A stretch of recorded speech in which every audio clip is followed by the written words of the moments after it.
Waalaikumsalam warahmatullahi wabarakatuh. Bapak Ibu, langsung saja kita akan membahas RHK saya, RHK Kepala Sekolah yang harus dilaksanakan dalam periode ini, periode Januari sampai Juni. RHK saya itu bersumber. Kita flashback aja. Saya merumuskan RHK itu berdasarkan misi sekolah. Misi sekolah diambil dari penjabaran visi sekolah. Dan visi yang kita rumuskan di tahun ajaran ini bersumber dari rapot pendidikan yang masih belum berwarna hijau. Jadi sumber dari segala yang kita laksanakan adalah refleksi dari rapot pendidikan kita di tahun ini. Nah, rapot pendidikan kita yang belum berwarna hijau adalah kualitas pembelajaran di sekolah kita. Kemudian di visi kita, visi sekolah, itu ada salah satunya yang berbunyi adalah menciptakan anak yang kreatif, berpengetahuan luas. Saya pikir ini yang kita tahu semua karena memang rumusan visi dan misi yang kita lakukan sudah kita rumuskan bersama-sama. Kemudian dari visi itu dirumuskan lebih operasional lagi kepada misi sekolah. Misi yang kaitannya dengan kualitas pembelajaran itu adalah pengoptimalan pembelajaran yang sesuai dengan karakter peserta didik serta terlaksananya proses pembelajaran berdiferensiasi. Jadi selama kita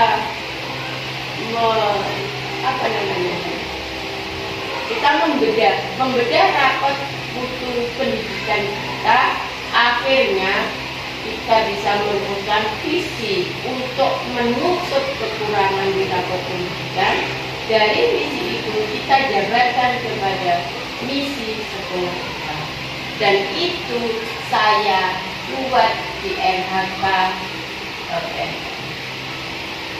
Selama kegiatan pembelajaran ini, saya ingin tahu apa usaha penjenengan untuk meningkatkan kualitas pembelajaran di kelas ini. Saya awali dengan duanya. Agar kelas itu pembelajaran lebih menarik tentunya Bu ya. Yang pertama saya mengadakan kegiatan seperti memberi ruang kepada siswa untuk menyampaikan kalian itu belajarnya suka bagaimana, gayanya itu apa, ingin belajar seperti apa. Setelah itu saya kumpulkan hasil dari data dari bertanya kepada mereka. Terus saya berusaha memahami kebutuhan mereka itu, oh anak ini tuh belajarnya gaya dengan seperti ini, si A seperti ini. Jadi saya temukan di kelas itu beraneka ragam karakteristiknya anak-anak. Setelah itu saya berusaha menciptakan kelas yang menyenangkan dan mereka tuh pengen masuk terus gitu.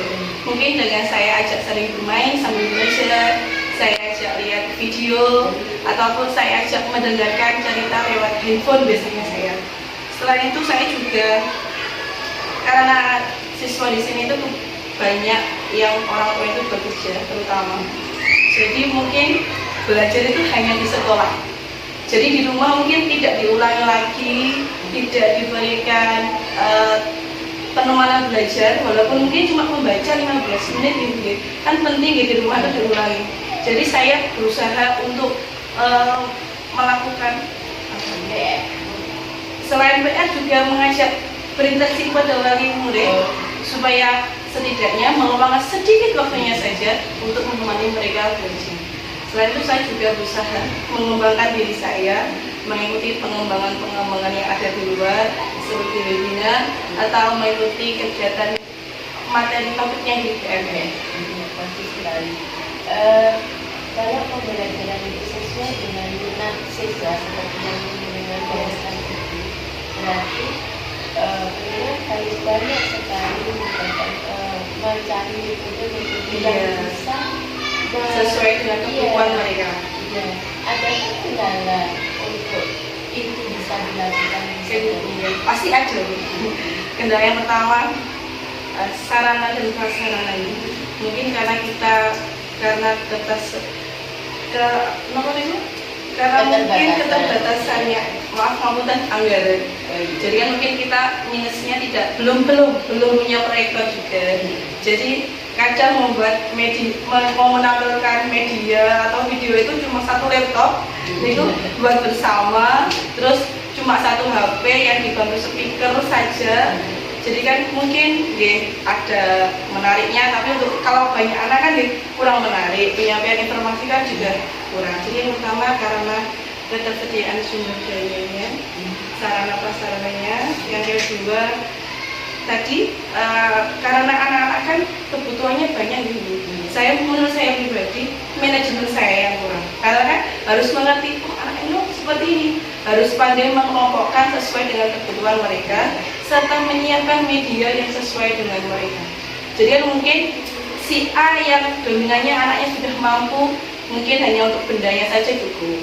Dengan si B, kelompok B yang mungkin masih menengah harus dibantu dengan penambahan benda serta tulisannya atau hurufnya untuk mereka dapat menyusun menjadi suatu kata atau kalimat. Alhamdulillah, apa yang menjadi kendalanya Buana sudah bisa diatasi sendiri dengan kita itu terbatas sarana prasarana sampai saat ini kita belum dan melakukan bisa dan terus sama ada sumbangsi, ada saran, ada masukan dari tempat untuk kelas. Ada di dua faktor, ada faktor internal dan eksternal. Yang internal itu kalau saya itu pembelajaran itu menggunakan metodenya harus yang inovatif dan kreatif, serta menghubungkan dalam kehidupan sehari-hari siswa. Terus yang kedua itu bisa menggunakan gaya belajar anak-anak yang sesuai, karena anak-anak gaya belajar tidak sama, ada yang visual, auditory, sama kinestetik. Terus yang untuk faktor eksternal itu saya tadi kan Buana kurang sarana dan prasarana. Kalau saya itu memanfaatkan referensi yang ada, Bu. Kalau di internet itu saya modifikasi, terus saya buat media itu supaya lebih mudah dan menarik, supaya itu lebih cepat dalam pembuatan media pembelajaran. Terus biasanya di dalam bentuk apa media pembelajaran itu setelah dengan dosen di internet, karena kita belum punya dalam bentuk print. Oh gitu. Terus yang kedua itu karena tadi Bu Ana menyinggung keterlibatan orang tua, sama saya juga nanti akan membuka ruang dialog dengan wali murid atau mengadakan bimbingan konseling. Supaya nanti kita bisa melakukan aksi bersama bersama wali murid atau orang tua, terutama untuk siswa yang bermasalah. Pertanyaan saya, sudahkah ini melakukan untuk konseling dengan wali murid? Insya Allah sampun lewat WA. Karena orang tua itu selalu ada yang tanya, karena kan tahu anaknya di sekolah, Bu ngapunten, balik keluar pun.